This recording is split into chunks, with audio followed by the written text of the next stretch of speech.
नमस्कार दोस्तों, जय हिंद। दोस्तों, सोने चांदी के बारे में आज बात करेंगे। तो दरअसल बात यह है कि अभी जो भी त्यौहार निकला हुआ है, ठीक है, 2 4 5 6 दिन का, तो इस फेस्टिवल में जो भी सोना वगैरह ख़रीदा गया है, तो इसको ये देखते हुए ख़रीदा गया है कि सोने की जो कॉस्ट है वो काफ़ी ज़्यादा हाई हो गई है और आने वाले समय में ये और ज़्यादा हाई होगी। लेकिन जिसको ज़रूरत थी उसने ख़रीदा, और जिसको ज़रूरत नहीं थी उसने भी ख़रीदा। दरअसल बात ये है कि एक तो आप ये मान के चलो कि सोना कितना भी महंगा हो जाए, लेकिन जब भी अगर मान लो किसी की शादी है या कोई फंक्शन है, तो वो शादी में सोना, चाहे वो किसी भी रेट में हो, तो वो सोना जो है ख़रीदा जाएगा, जिससे कि वो शादी हो सके। ये इंडिया के अंदर चलन है। अब मैं आपको बताता हूँ कि सोना जो है खुलता है तो इसकी जो है प्राइस कैसे और कौन तय करता है। दरअसल बात ये है कि सबसे पहले लंदन लंदन इंग्लैंड में लंदन जो है, वहाँ से सोने का जो प्राइस है वो ओम्स में कन्वर्ट होता था, खुलता था, और उसके बाद में इंडिया में जो है उसको तोले के हिसाब से 10 ग्राम के हिसाब से उसको जो है रेट तय करते थे। लेकिन फिर इसके बाद में 1971 में क्या हुआ कि ये अमेरिका के पास पहुंच गया, और अमेरिका में कॉमेट कॉमेट भाव तय करता है। और उसने जो है इस बार जो भाव लगाया वो 4320 का भाव लगाया। 4320 ओम्स। ओम्स मतलब ये है कि जैसे कि भारत में चलता है 10 ग्राम या तोला कहते हैं, ठीक है, उस हिसाब से वहाँ पे मतलब 30 ग्राम और करीब 32 ग्राम के आसपास वो होता है। तो जब ये 4320 रुपये वहाँ पे खुला, तो उसको जो है, इंडिया में दिन और रात का फ़र्क है, ये तो आपको पता है। तो वहाँ पे जैसे कल खुल गया, तो आज उसका रेट इंडिया में तोले में कन्वर्ट हो जाएगा। और तोले में जब वो कन्वर्ट हो जाएगा, ग्राम में कन्वर्ट हो जाएगा, तो वो जो है ओम्स को तोड़ के और उसकी रकम को तोड़ के वो जो है 10 ग्राम में वो बदल जाएगा। तो 10 ग्राम के हिसाब से उसकी कीमत हो जाएगी। तो ऐसे में इसलिए जो है ये सोना जो है बड़ा वहाँ पे। एक बात। दूसरी बात ये है कि मैं अभी थोड़ा सा आपको शॉर्ट में बता रहा हूँ, फुल में ही बता दूंगा अगर आप कहेंगे तो। लेकिन आप इस बात को समझ लो अच्छी तरह से कि जो सोना जो है वहाँ पे 4320 रुपये में कॉमेड में अमेरिका में ओपन हुआ, मतलब खुला, तो उसका भाव इंडिया में जो है हो गया। लोगों ने बहुत ख़रीदारी की, काफ़ी ज़्यादा ख़रीदारी की। और यहाँ के जो ज्वेलर थे उन्होंने, चूँकि रेट ज़्यादा थे, इसलिए उन्होंने 18 कैरेट, 16 कैरेट, 14 कैरेट, और मैं आपको बता रहा हूँ 9 कैरेट, यानी 9 कैरेट तक में ज्वेलरी को बनाया। क्योंकि 24 कैरेट में ज्वेलरी तो बन नहीं सकती, उड़ जाएगा सोना।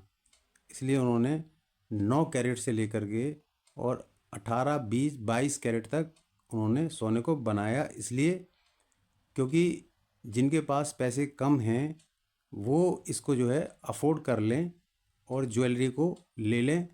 ओकेशन भी है और साथ में कुछ शादियां भी हैं।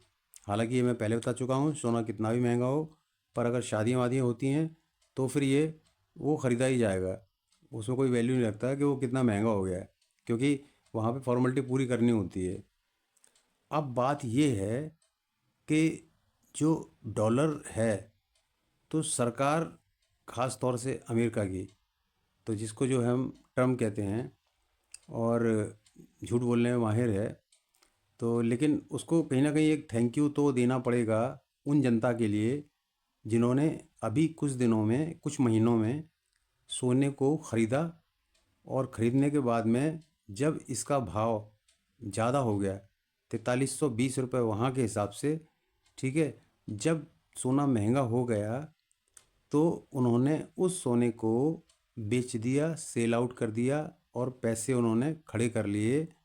और कुछ लोगों ने तो ये भी कहा मुझसे कि उन्होंने उस सोने को निकाल के, बल्कि एक कंपनी है उसने सचिन तेंदुलकर से ऐड करवाया इस बात के लिए कि आप जो है ये बोलो कि लॉकर में जो भी सोना रखा हुआ है बैंकों में, उस पुराने सोने को निकाल के और उसमें से ज्वेलरी बनवा लें, तो उसमें जो रेट लगेगा वो आज ही का रेट लगेगा। और जिस मतलब जैसे 10 ग्राम है, यहाँ पे तो ज़्यादातर जो ख़रीदते हैं वो 10 ग्राम तक ख़रीदते हैं, कोई किलो में तो ख़रीदता नहीं है। किलो में तो वो जो व्यापार करते हैं वो ख़रीदते हैं, बहुत बड़ा व्यापार करते हैं।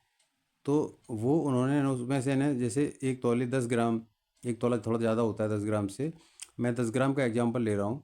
तो 10 ग्राम से जैसे उन्होंने 5 ग्राम का या 7 ग्राम का उन्होंने अपना जो है ज्वेलरी बनवा लिया है, और उसमें मेकिंग चार्जेज और वगैरह जो उसमें जो भी मेटल्स वगैरह लगता है, इसके अलावा वो मेटल्स इन्वॉल्व करने के बाद में उसकी कॉस्टिंग मतलब वहाँ से मतलब कम हो गई, जिस हिसाब से सोने की रेट थी। तो उस हिसाब से उन्होंने उसको ख़रीदा, और यही विज्ञापन था सचिन तेंदुलकर का कि आप उससे अपनी ज्वेलरी बनवा लें और पुराने सोने से, और इसके अलावा जो सोना बचता है आपके पास में उससे आप पेमेंट ले लें। यहाँ तक कि मुझे कुछ ज्वेलरों ने बताया कि ज्वेलरी पुराने सोने से बनवा के, आधे सोने से ज्वेलरी बनवा के, और जो बचा हुआ सोना था उसका उन्होंने पैसा लिया, कैश लिया, और कैश लेने के बाद उनका ज्वेलरी का भी काम हो गया और उनको पैसा मिल गया। ये सब इसलिए हुआ क्योंकि सोने की जो कॉस्ट थी वो ज़्यादा थी।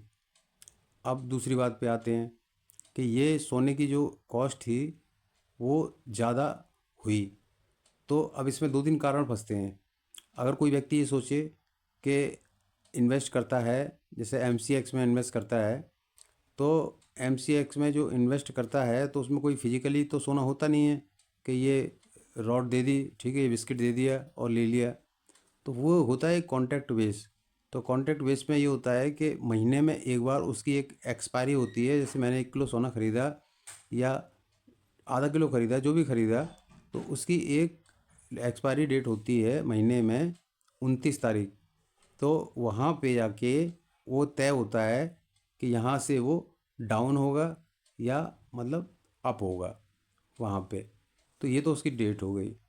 तो अब अगर ऐसे में इन्वेस्टर अगर ये चाहें कि मैं सोना जो है सारे पैसे निकाल के सेविंग में से और बाकी जगह से जो भी मैंने सेव किए हैं प्रॉपर्टी बेच के और सब करके, और अगर मैं सोना ख़रीद लेता हूँ और अभी जो भाव चल रहा है और ये बढ़ेगा, बढ़ता चलेगा, तो उनकी बहुत बड़ी भूल होगी।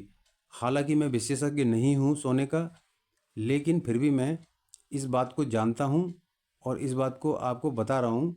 तो वो उनके लिए बेवकूफ़ी होगी बहुत ज़्यादा, इसलिए कि जब सोने का प्राइस कम होगा तो उन्हें बहुत बड़ा नुकसान होगा। जैसे कि 4320 रुपये का जो सोना था, जो डॉलर में 4320 रुपये का सोना जो है, 4320 रुपये, मैं क्या कह रहा हूँ, 100 में बात कर रहा हूँ मैं, 43-20 डॉलर की बात नहीं कर रहा हूँ मैं।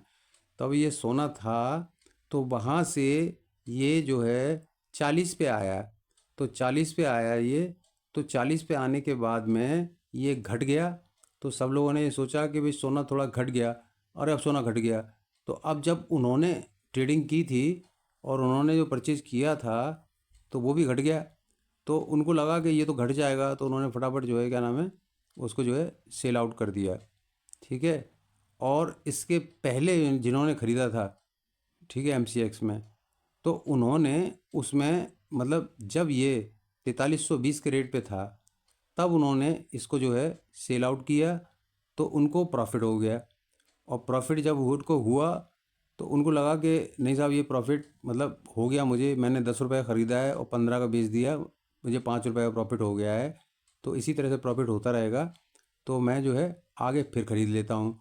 तो अगर मान के चलो ऐसे ही अगर होगा कि 10 रुपये में ख़रीदा, 15 में बेच दिया, फिर 15 में ख़रीदा, 20 में बेच दिया, फिर 20 में ख़रीदा, 25 में बेच दिया, तो ऐसा तो होता नहीं है।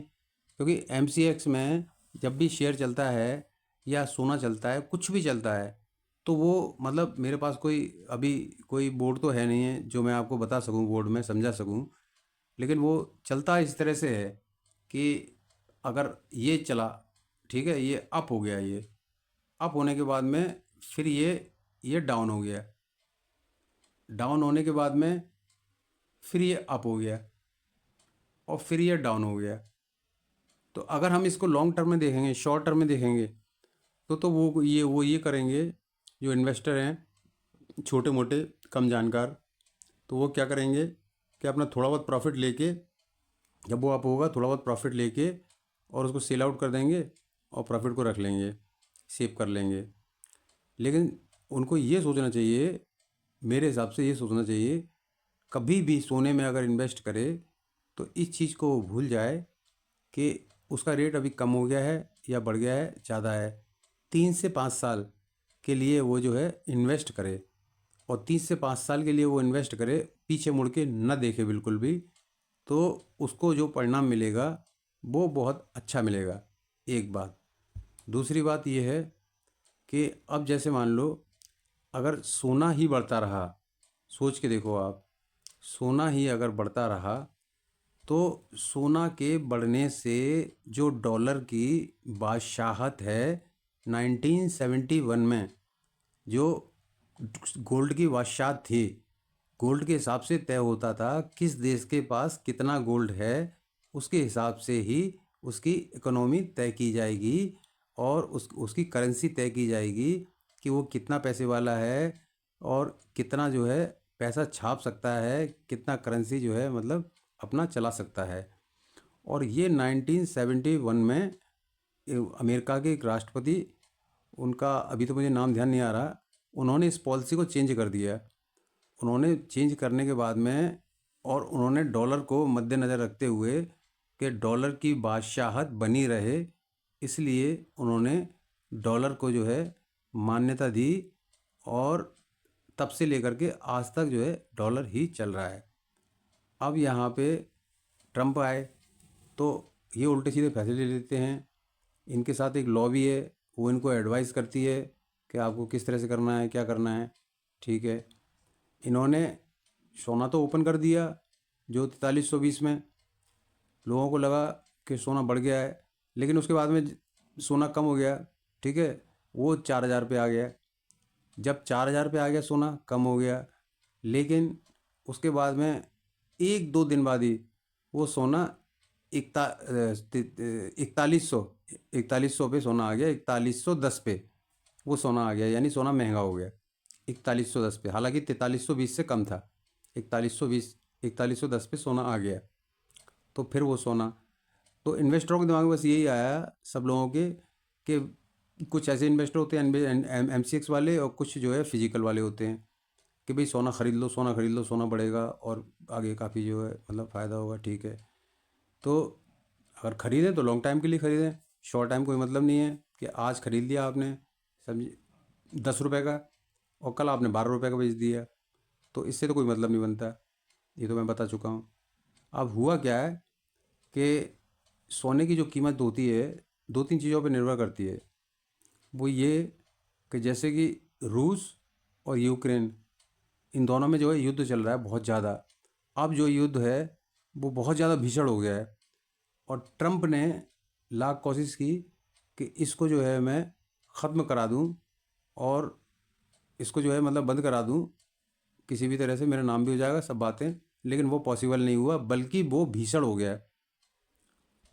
तो इसलिए दूसरी बात मैं आपको बता रहा हूँ कि जो यूरोप है और जापान है, जापान और यूरोप, ये दोनों ही चाहते हैं कि डॉलर जो है ना वो स्ट्रॉन्ग रहे और सोना जो है वो डाउन रहे, ये दोनों चाहते हैं। जबकि चाइना जो है वो चाहता है, चीन चाहता है कि डॉलर की जो बादशाहत है वो ख़त्म हो जाए और मेरा युआन जो है वो चल जाए। हालांकि युआन पूरे देश में, मतलब पूरे वर्ल्ड में अभी चलने के काबिल नहीं है। तो इसने जिनपिंग ने ये किया कि जो सोना था अमेरिका का, वो सोना और यूरोप का, वो सारा सोना इकट्ठा जो है मतलब ख़रीदना चालू कर दिया कि अगर मैं इस सोने को जो है ख़रीद लेता हूँ तो ये सोना जो है मुझे एक तो फ़ायदा देगा, वो तो नेचुरल सी बात है। दूसरा, डॉलर की जो बादशाहत है वो हो जाएगी कम। इस उद्देश्य से उसने जो है इसने क्या नाम है, जिनपिंग ने, मैं मतलब जिनपिंग बोलता हूँ तो मुझे किम जोंग ध्यान आ जाता है एकदम। तो जिनपिंग ने मतलब ये सोचा। अब हुआ क्या दोस्तों, इसमें 1 वजह और रही सोने की बढ़त में। मैंने आपको जैसे कि बताया कि 4320 रुपये पे ये कॉमेड में ओपन हुआ अमेरिका में। और इसके बाद में फिर इसमें 1 वजह और थी। वो वजह ये थी कि जो चाइना है, चाइना के अंदर जो भी मतलब खनिज पदार्थ होते हैं, जो भी मिनरल्स होते हैं, वो मतलब बड़ी मात्रा में होते हैं। और वो जो मात्रा में जो होते हैं और वो कहाँ पे यूज होते हैं, उनको अमेरिका परचेज करता है अपने वेपन बनाने में, अपने बम और जो भी उनके वेपन्स हैं उसमें वो यूज होते हैं। उसमें वो खनिज पदार्थ यूज होते हैं जो कि अमेरिका के पास बहुत कम मात्रा में हैं। इसलिए वो चाइना से डील उसकी कंटिन्यू चल रही थी। लेकिन चलते चलते वो डील जो है चाइना ने रद्द कर दी, मतलब ख़त्म कर दी कि भाई ये हमने ख़त्म कर दी है और हम आपको आज से कोई भी खनिज पदार्थ नहीं देंगे। और ये सुनते ही ट्रंप का जो है पारा हाई हो गया एकदम। और उसने एकदम सीधा जो है उससे बोला, जिनपिंग से, कि मैं 100 टैरिफ लगा दूंगा तुम्हारे ऊपर, 100% टैरिफ लगा दूंगा। लेकिन इसकी परवाह किए बिना जिनपिंग ने वो अपना जारी रखा और ये डील अटकी हुई है अभी भी। और दोस्तों मैं एक जानकारी आपको दे देता हूँ, आने वाला 30 अक्टूबर को मीटिंग है। 30 अक्टूबर को ट्रंप को चाइना जाना है इसी मीटिंग के सिलसिले में कि जो आपने खनिज पदार्थ मेरे रोके हैं, ठीक है, मुझे मतलब देना बंद किए हैं आपने, उस डील को फिर से चालू करो आप। तो अगर ये डील चालू हो जाती है तो आप ये मानना कि सोने का जो प्राइस है वो कम हो जाएगा, एक बात। दूसरी बात ये है कि अगर ये डील जो है मतलब अपने अंजाम पे नहीं पहुंचती है, कि जिनपिंग अगर अड़ जाता है कि भाई हम तो कुछ भी नहीं देंगे, ठीक है, और बाकी आपको जो करना है वो कर लो, और इसी प्रकार से जिस प्रकार से स्पीड से सोना वो एकत्रित कर रहा है, सोना का भंडारण यही कर रहा है, तो उससे जो है डॉलर की बादशाहत बिल्कुल कम हो जाएगी। ख़त्म तो मैं नहीं कहूँगा, कम हो जाएगी काफ़ी। और काफ़ी जब कम हो जाएगी तो नेचुरल सी बात है कि और भी कम होगी फिर वो। तो ये डील जो है, इसका निष्कर्ष अगर आपको देखना है तो आप 30 तारीख के बाद देखिएगा, इसका निष्कर्ष आपको मालूम पड़ जाएगा क्या है। अब चलते हैं चांदी पे। तो चांदी में ऐसा है कि चांदी और सोना दोनों ही मतलब एक तरह से देखा जाए तो कंधे से कंधा मिला के चलते हैं।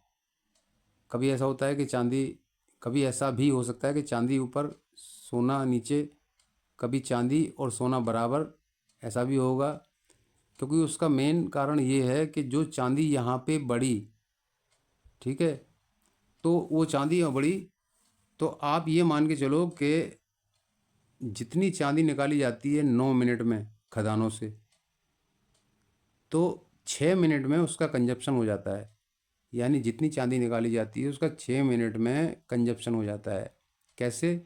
कि हमारे जो इलेक्ट्रॉनिक सामान हैं, मोबाइल्स फ़ोन हैं, और इसके बाद में जो है रेलवेज़ के जो हैं वो हैं, और कुछ अंतरिक्ष के हैं, और कुछ हमारा जो है मोदी सरकार जो है अपना जो है मेक इन इंडिया का जो प्रोग्राम है उसमें मतलब जितनी चांदी मतलब निकलती है, वो चांदी जो है ना हमारे भारत के अंदर जो निकलती है, वो चांदी जो है अगर 9 मिनट में निकलती है तो वो मतलब 9 मिनट में निकलती है जितनी चांदी, वो 6 मिनट में कंज्यूम हो जाएगी, यानी 3 मिनट फिर भी चाहिए होंगे।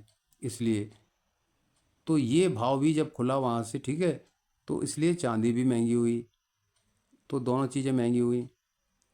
तो अब देखिए, चूँकि वीडियो काफ़ी लंबा हो गया है, 24 मिनट का हो गया है, 24 मिनट और 54 सेकंड, तो मैं आपको कुल मिला के शॉर्ट में ये बताना चाहता हूँ कि देखो, ऐसा है कि अगर आप जो है 30 तारीख का वेट करो, 30 तारीख को अगर ये डील इनकी जो है फाइनल हो जाती है तो ठीक है। अगर इनकी डील फाइनल नहीं होती है, अगर खनिज पदार्थ वाली, मिनरल्स वाली, तो सोना जो है ऊपर चलेगा और डॉलर की बादशाहत ख़त्म होगी, मतलब कम होगी। और ये वो अमेरिका कभी नहीं चाहता कि डॉलर की बादशाह कम हो, ये आपको भी पता है। तो इसके लिए वो ये भी कर सकता है कि जो सोने का प्राइस अमेरिका में ओपन होता है ओम्स के रूप में, ओम्स के भाव में, उसको वो डाउन कर दे। एक बात। दूसरी बात, कोई ऐसा भी क्राइसिस आ सकता है, जैसे कि एग्जांपल दे रहा हूँ मैं आपको, कि जैसे कि रूस और जेलेंस्की, पुतिन और जेलेंस्की, ठीक है, अगर ये दोनों गले मिल जाते हैं किसी भी तरह से, कि भाई रूस कहता है कि मैंने जो भी टेरिटरी तुम्हारी कब्जा की है वो टेरिटरी मैं तुम्हें वापस कर रहा हूँ और तुम जाओ आराम से ऐश करो, कोई दिक्कत नहीं है, कोई प्रॉब्लम नहीं है। हालांकि ऐसा पॉसिबल ही नहीं है बिल्कुल, ठीक है, लाख कोशिश करने के बावजूद भी टर्म में ऐसा हो नहीं सकता।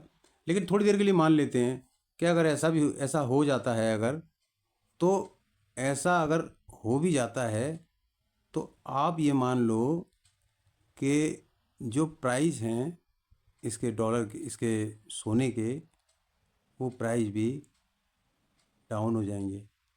एक बात। दूसरी बात,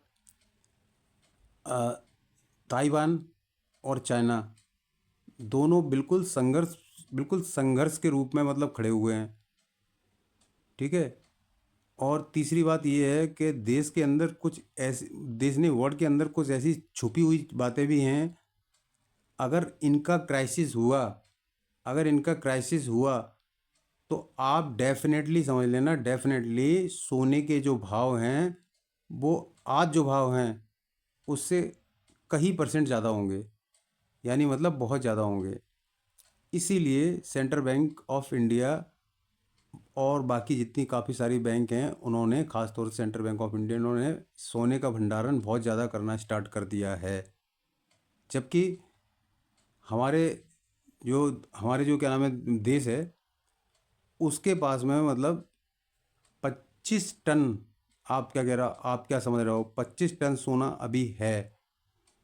पब्लिक के पास की बात कर रहा हूँ मैं, देश के पास की बात नहीं कर रहा हूँ मैं। 25 टन सोना है, और किसी का मूर्ति के पीछे इधर उधर, ठीक है, गेहूं के अंदर इतना लोग पहनते हैं, ठीक है, इतना। और सरकार के पास जो सोना है वो 8,800 टन सोना है। दोस्तों, कितना बड़ा फ़र्क है। 8,800 टन सोना गवर्नमेंट ऑफ इंडिया के पास है इस मात्रा में, तो इसलिए ये लोग सोने का भंडारण कर रहे हैं। तो मैं आप लोगों को, चूँकि आप लोग मीडियम परिवार से हैं, देख रहे होंगे वीडियो, तो मैं आपको यही सलाह देना चाहूँगा कि अगर आप लोग सोना ख़रीदें तो उसको जो है 3 साल 5 साल के लिए, लॉन्ग टाइम के लिए ख़रीदें, और ये सोच के ख़रीदें कि मुझे इसको इन्वेस्ट करना है, न कि 10 का 11 हुआ और उसको मुझे बेचना है। दूसरी एक बात और जाते जाते कहना चाहूँगा आपको, मैं कहने को तो बहुत सारी बातें कहना चाहता हूँ, लेकिन जाते जाते मैं आपको ये कहना चाहता हूँ कि वो जो भी मतलब ख़रीदें, ठीक है, हमारे जो भाई बहन हैं वो जो भी कुछ ख़रीदें, ठीक है, वो 24 कैरेट में ख़रीदें, ना कि 18 कैरेट, 14 कैरेट, 16 कैरेट, 9 कैरेट में ख़रीदें। वो डायरेक्ट ख़रीदें, कॉइन में ख़रीदें, बिस्किट में ख़रीदें, वो इसमें ख़रीदें। और इसमें वो ख़रीदेंगे तो उनका 24 कैरेट में ही जाएगा, कोई मेकिंग चार्ज नहीं लगेगा, कोई कटौती नहीं लगेगी, कोई किसी प्रकार का नहीं लगेगा। दोस्तों इस बात का आप विशेष ध्यान रखना। और कहने को तो बहुत सारी चीज़ें हैं, लेकिन वीडियो बहुत लंबा हो जाएगा। आज शायद आधा घंटे का या उससे भी ज़्यादा हो जाएगा। मेरे ख्याल से 30 मिनट से ऊपर का वीडियो हो गया, 30 मिनट 12 सेकंड का। तो दोस्तों इस बात का ध्यान रखना कि अगर इन्वेस्ट करना है तो उसको जो है कॉइन में करना है, बिस्किट में करना है, ठीक है, इस प्रकार से इन्वेस्ट करना है। और किसी भी प्रकार से ज्वेलरी में इन्वेस्ट भूल के भी नहीं करना है, क्योंकि अगर आप ज्वेलरी लोगे, आप 1 लाख रुपए की अगर आपने ज्वेलरी ली, तो आप ये मानो कि वो ज्वेलरी आपकी 60,000 रुपये की बिकेगी, ठीक है, अगर आप कभी बेचना चाहेंगे तो, ठीक है। वो एक अलग बात हो गई है।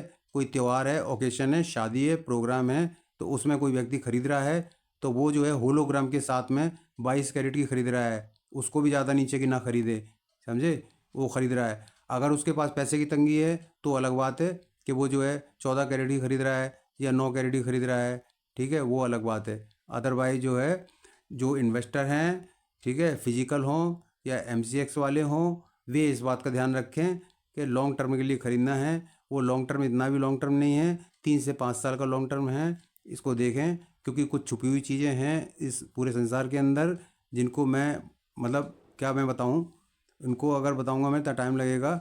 आप ये मान लो कि अगर कोई ऐसा क्राइसिस हुआ तो सोने के जो भाव है ना, वो धड़ाम से नीचे आ जाएंगे। और जैसे वो नीचे आ जाएंगे तो पब्लिक एकदम हार्ट अटैक आ जाएगी, एकदम परेशान हो जाएगी। वो उनको जो अपना प्रॉपर्टी बेच के और सेविंग बेच के और सारा बेच के जो खरीद रहे हैं, ठीक है, उनको, जैसे कि अभी हुआ था, ठीक है, वो जो 4320 रुपये पे ओपन हुआ, फिर उसके बाद में वो 4000 रुपये पे आया, पब्लिक का दिल धक धक करने लगा, ठीक है, उन्होंने 4320 पे ख़रीद लिया था, ठीक है, और वो 4000 पे आ गया, तो उनका दिल धक धक करने लगा एकदम। इसके बाद में फिर वो 4110 पे आया, यानी उससे बढ़ा, तो उनको थोड़ी सी शांति मिली, उनको लगा कि नहीं अब ये बढ़ेगा, ठीक है। तो इस बात का विशेष ध्यान रखें कि सोने को ख़रीदें तो जो भी ख़रीदें तो उसको जो है सीधा सीधा 24 कैरेट के रूप में ख़रीदें, ना कि 22-24 ज्वेलरी के रूप में ख़रीदें। बस दोस्तों मेरी आपसे यही सलाह थी, यही गुजारिश थी। इसी के साथ में मैं इस वीडियो को विराम देता हूँ। धन्यवाद। अगले किसी नए किसी टॉपिक पे मिलेंगे। और दोस्तों अगर कोई टॉपिक की जानकारी लेनी हो तो वो आप कमेंट बॉक्स में लिख देना। वो टॉपिक आपको जो उस टॉपिक के बारे में आपको जानकारी मिल जाएगी। वो टॉपिक चाहे वो जो जोग्राफिकल हो, जियो पॉलिटिक्स से रिलेटेड हो, चाहे वो फाइनेंशियली हो, चाहे वो कैसा भी हो, चाहे वो स्टॉक मार्केट का हो या वो कोई भी हो, आप एक बार उसको जो है बोलें, लिखें और बताएं मुझे, ठीक है। जितना नंबर होगा, जिसके हिसाब से जितने कमेंट्स होंगे, जितने ज़्यादा कमेंट्स होंगे, मैं उस पर वीडियो बनाऊंगा, मैं आपको बताऊंगा, आप उसके हिसाब से काम करना। तो इसी के साथ में मैं नमस्कार कर रहा हूँ आपसे और इस शो को समाप्त कर रहा हूँ। जय हिंद, जय भारत।